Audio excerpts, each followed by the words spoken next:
like something ऐसे करके आएगा जब स्टार्ट करूंगा तो Oh, yes. shit यार shit I'm extremely sorry I'm extremely No, sorry no, no. It's okay. We can do it again. अरे यार मैंने आपका पहले तो 1 घंटा पूरा खा लिया उसके ऊपर से इतना बढ़िया पॉडकास्ट हुआ ये रिकॉर्ड ही नहीं हुआ अब रिकॉर्ड कर लो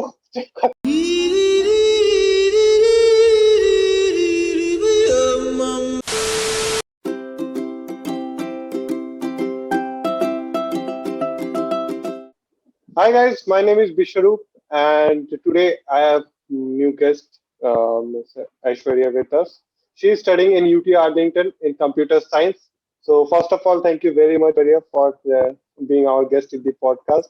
And अब मैं बीच में से बोल देता हूँ कि ये सेकंड टेक है पूरा पॉडकास्ट का पिछला वाला पूरा रिकॉर्ड होने के बाद वो हम लोग किए ही नहीं कुछ तो Aishwarya let us start start with your profile. It's okay.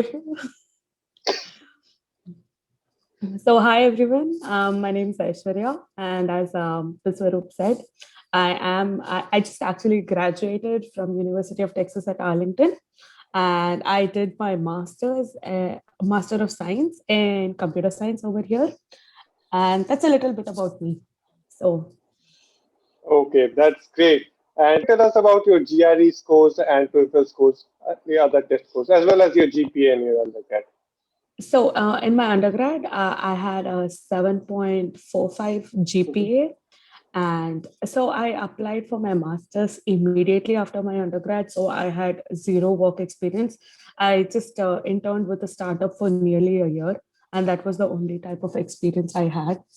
And my GRE was 303, and my IELTS score was 8.0. Oh, Also, that's pretty much if good. you are applying for computer science or similar programs at UTA, if you do have a score of 305, which is like just 2 points more than my score, and you meet your quants, you meet a certain quants criteria, maybe 140, I'm not very sure, you do get 6 credits less. So because my score was 303, I ended up doing 36 credits. But if you do have a score of 305 and above, meeting the quants requirement, you can actually do 30 credit course instead of 36. So you'll be saving on 6 credits, which is like $7,000 basically. So if your GRE score is super near, I would suggest you to maybe retake your GRE if that is an option to you, to any one of you. Definitely. So a student must do that if he or she can actually go for it. Yeah. So now let us come to the universities. That how many universities you have applied and rejects as well as admits. So I had applied to around 7, 8 university as far as I can remember, and I got admits from California State University, East Bay. I got from Dayton. I got from UT Arlington, and out of all the three, I felt UTA had the best course structure, and also in terms of fees, it was quite affordable and quite optimal for me. So that's why I ended up choosing UT Arlington. I did also apply for California State University, sorry, San Jose State University, and also UT Dallas. Unfortunately, I did not get the admit, and that's why I ended up in UT Arlington. So, Okay. So but your experience in UT Arlington was quite nice. Oh, I can yes, say yes, great. yes, great experience. Okay, so we will cover that up later in this video. So, Okay. so can you tell us about why you specifically chose USA rather than going to any other country? So when I talked to a lot of people, I did have Australia as my backup. I did apply for universities in Australia. I did end up getting a $20,000 scholarship as well. But in the end, I felt that the US Mhm. job market was much better. Also, my visa in the US, once my degree is completed, is valid for 3 years.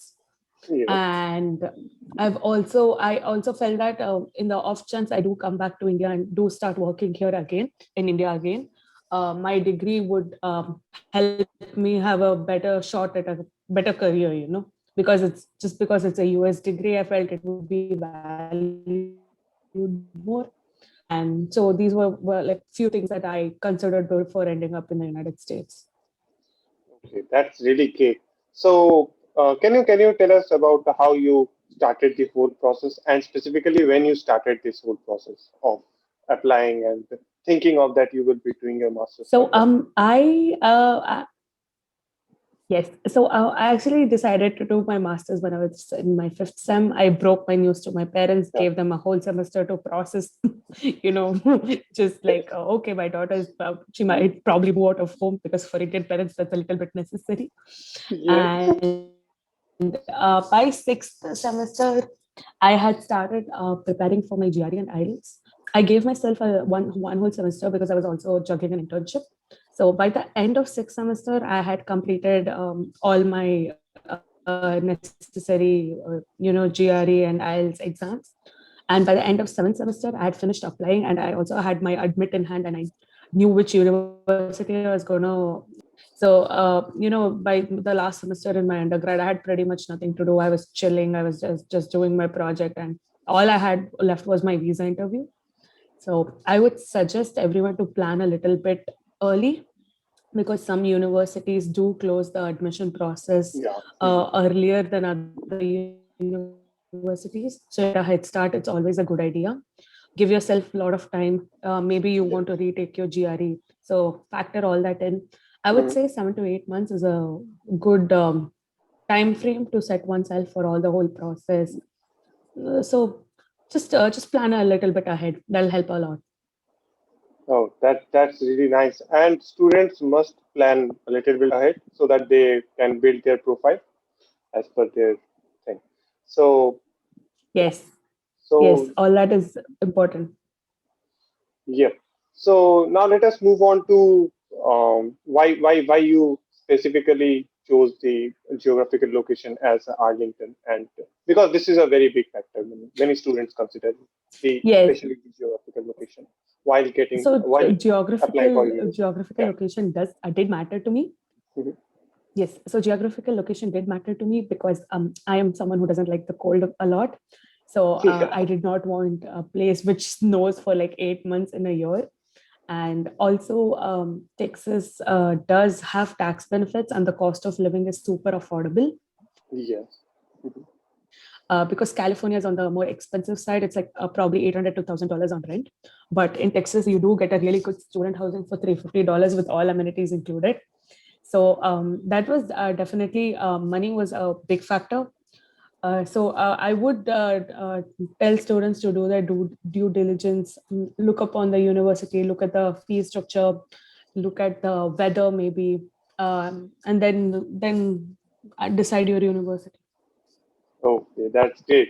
So can you tell us about a bit on your SOP and LOR, means how to craft it or how to frame it?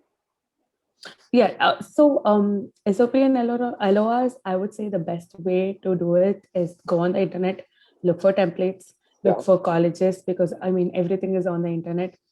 Take it, put your own personal spin on it, draw from your own experiences or whatever coursework you have done. And for SOP, you should be good to go.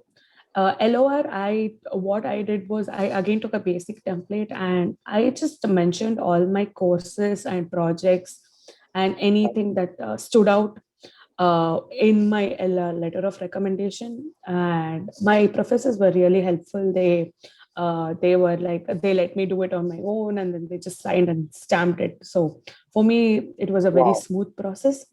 And Mhm. also, it's important that you give equal weightage to your SOP, LOR, and resume, because when your profile does get evaluated by a university, your scores and your GPA, yes, they're very important. They do have a lot of weightage, but your SOP, LOR, and your resume also, it can push your application over the edge. Maybe Yes. you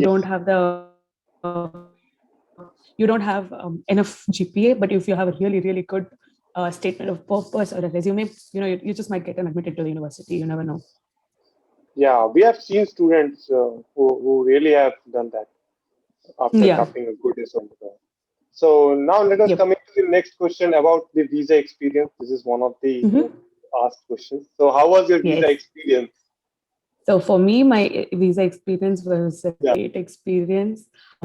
I did not feel anxious. I did not have that whole stress of the visa interview.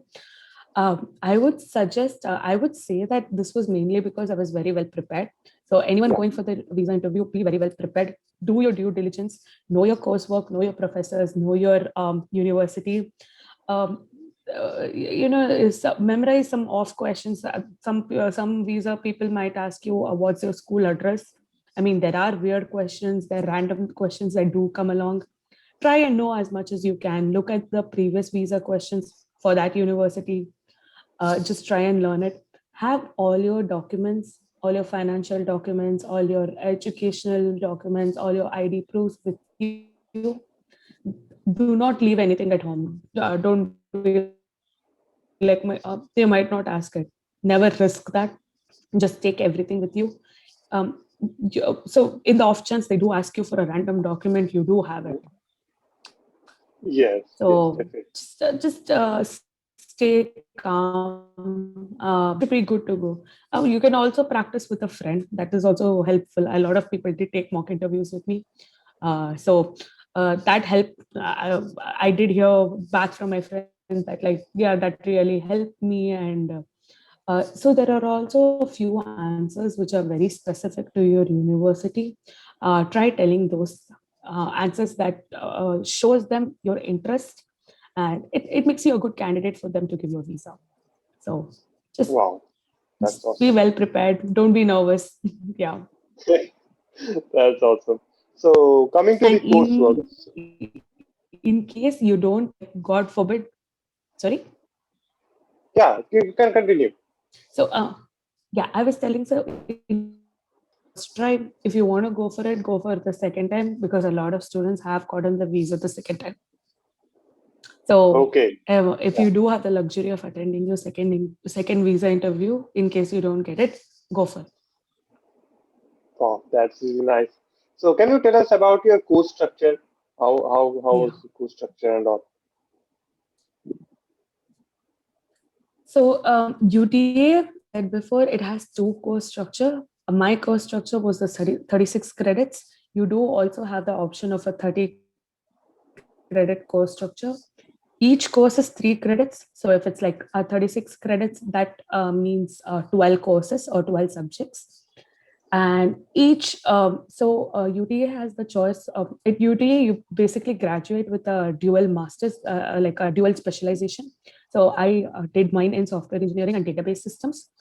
So in each major, you're supposed to complete 3 courses, and out of those 3 courses, one must be a 6,000 level course. So we have something called a 5,000 level and 6,000 level course. So out of those 3 in your major, one must be a 6,000 level course. I mean, you can have more than one 6,000 level, but at least one is the minimum criteria to meet your degree requirement. And so basically, you have 6 subjects that come under your majors, 3 subjects for each major. And also, you have something called additional and breadth courses. Of course, this course structure changes for your 30 credits, but all this information is easily available on the UTA website. And you can also look at what subject comes under what major. Because sometimes, for instance, data mining, it comes under both database systems and artificial intelligence. So Mhm. plan your course accordingly.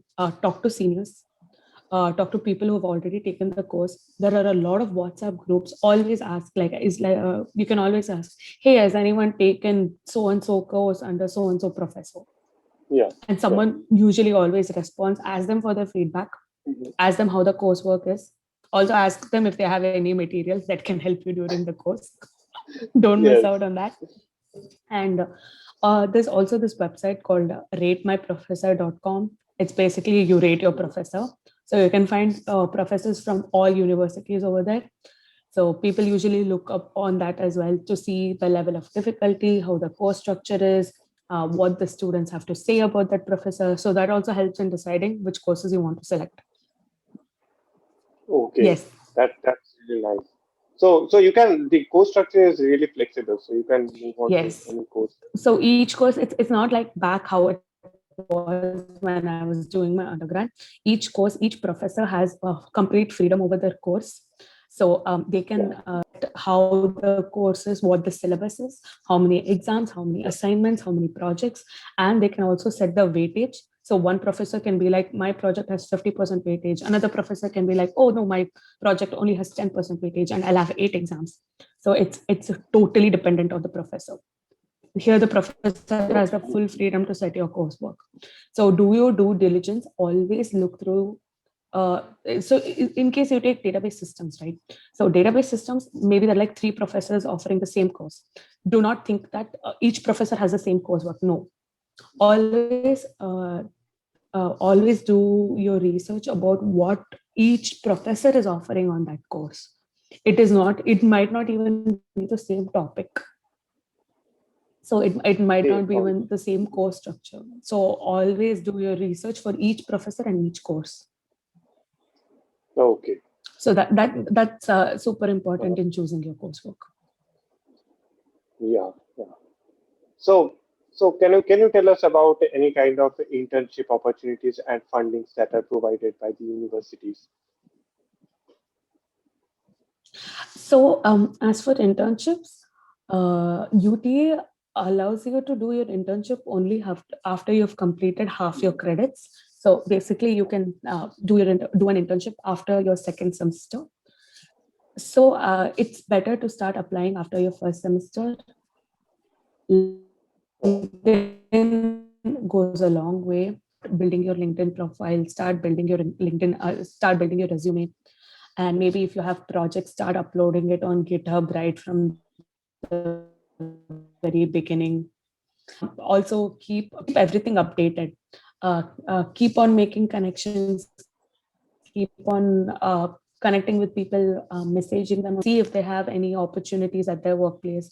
Ask for referrals wherever you can. Mm-hmm. So that is a great way, and also you can so as for funding at the university, you have different ways you can get funding. Maybe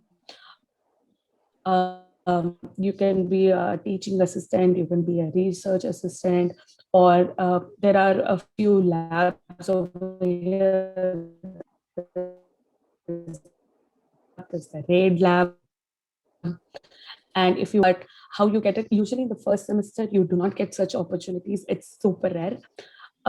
So once you get here, always keep your eyes and ears open. Always look into job portals. So it's easy for anyone watching this video. But always keep looking at the job portal. Make sure you mail your professors, reach out to your professors, and apply for any opportunity that comes by. It could be a different department. It could be something that you think that you're not a good fit for, but apply. You never know where you get an opportunity. Okay, that's really nice. So can you give an example on how Yes. to get a referral from LinkedIn? Okay, so my go-to method was I would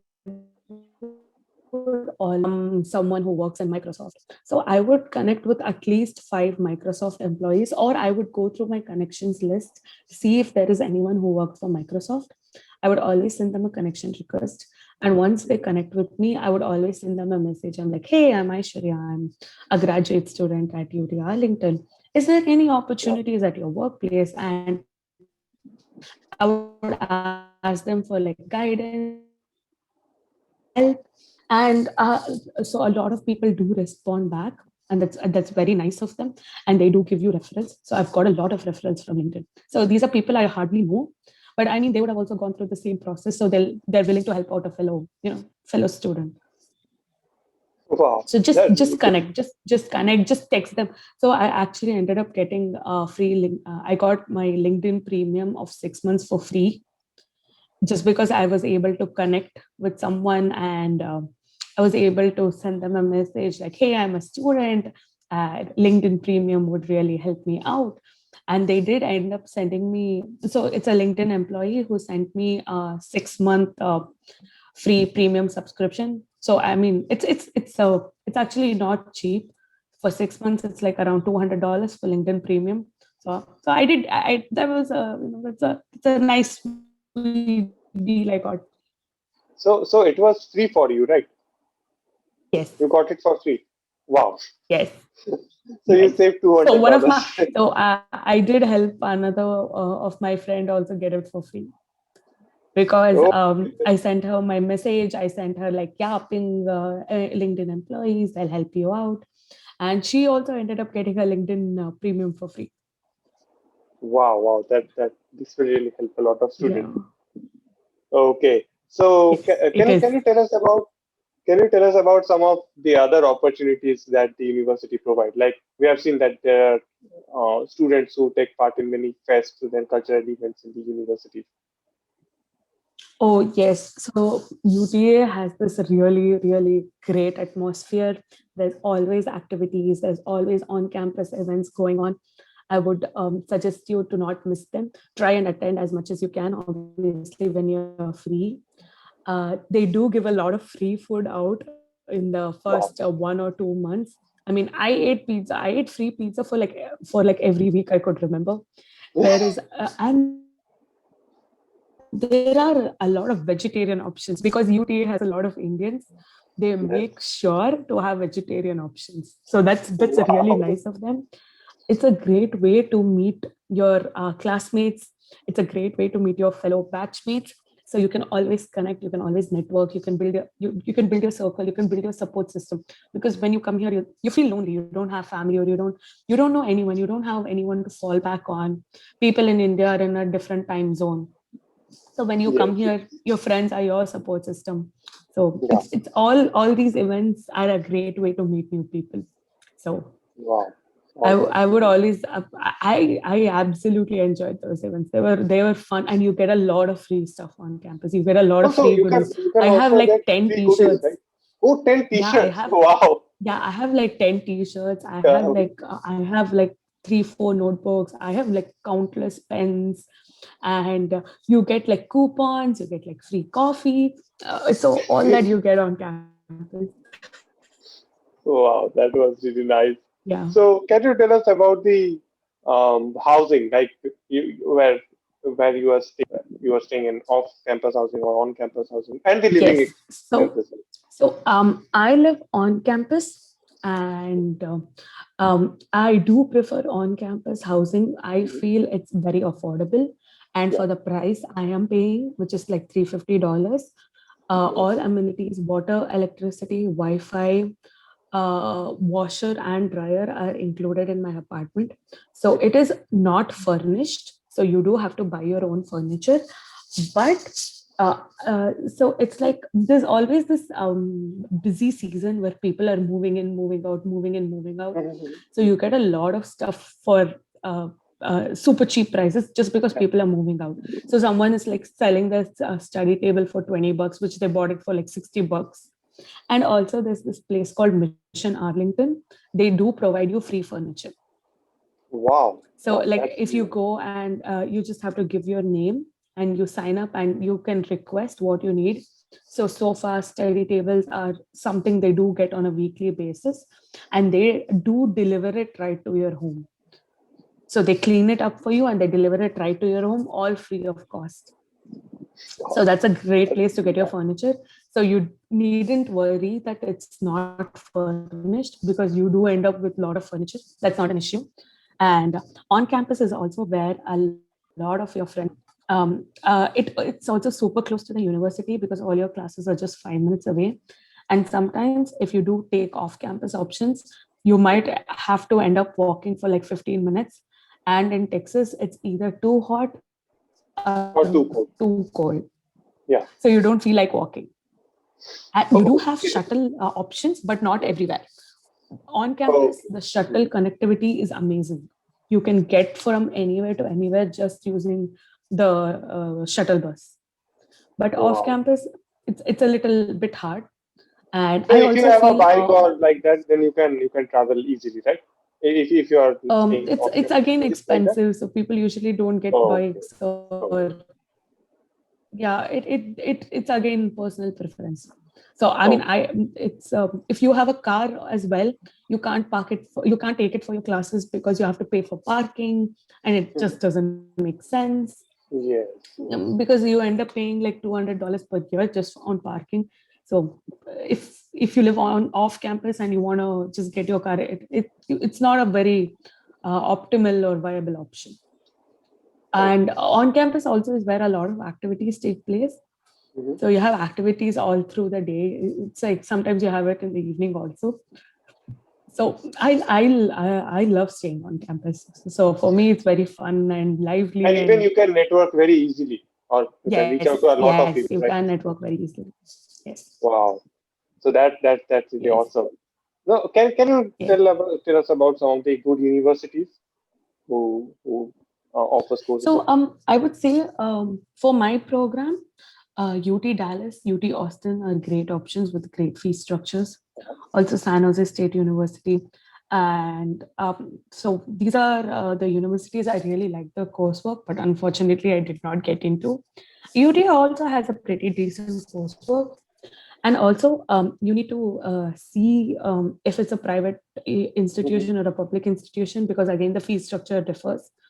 So I did love Rochester's coursework and everything, but it was Yeah. too expensive for me just because it's a private run institution. Yes, yes. So also take that into consideration. Yeah, but these are some really good universities. Wow. So coming to the next question, how is the job market scenario right now in CS, especially? So the job market, I mean, post COVID, it's actually quite decent. There are a lot of opportunities. There are a lot of openings.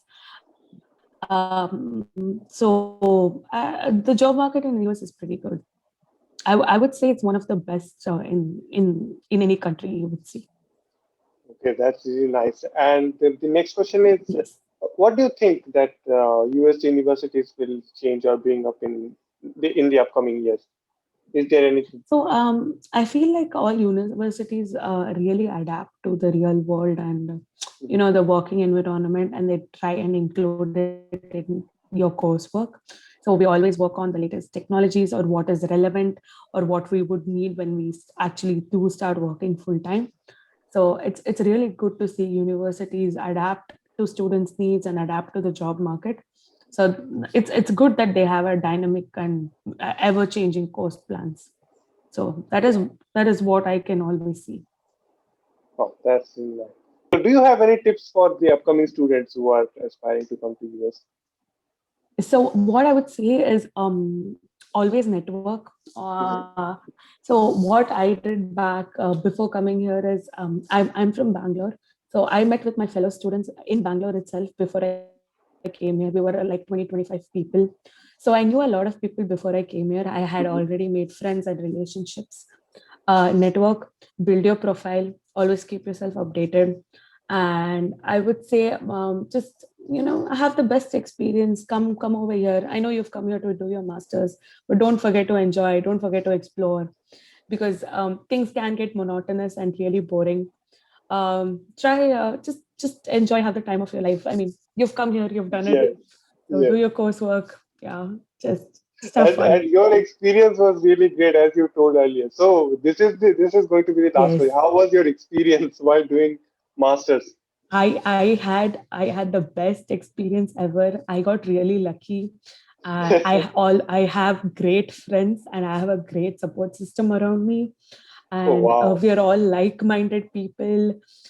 We all love doing the Mhm. same things. We're always there for each other. It's super fun around them. We always end up going to the library together, or we love traveling. So I mean, Wow. I've been on countless road trips over here. We just book tickets overnight. We Yeah. just decide, we watch a movie and like, let's go to New York. So we're always spontaneous. And because we're students, we budget it really well. So always plan ahead. Try saving Wow. money. You can get a Mhm. lot of referrals from apps like Uber Eats, Yeah. DoorDash. Get a lot of coupons. Ask your friends. Always do that over here.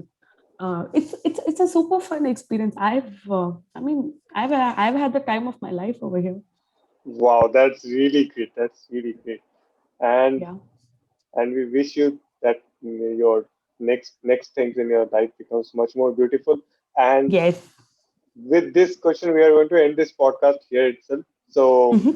if you want to say anything to our guests and anything to our viewers, then you can say it. I think I would just wish them all the best, and also we can put up my LinkedIn profile Yeah, sure, we will do in that. the description. As well as we Please will do put feel all the free. links that you have Any more told. questions? Yeah, so we will put Yes, all the links yes, that you have yeah. I think that would be in the good. description. Yes. Yeah. And if anyone has any additional questions, just comment or just ask me, and like I'll always get back to you. Definitely. So, guys, with this, we are going to end this video here. And thank you very much, Aishwarya, for being guest in the podcast. And if you have any type of questions or anything to ask her or ask us, then you can always reach to her or to us. So, till next time, bye bye. Oh yeah, definitely. Okay. Bye. Thank you for having me. Thanks a lot, Aishwarya. Okay.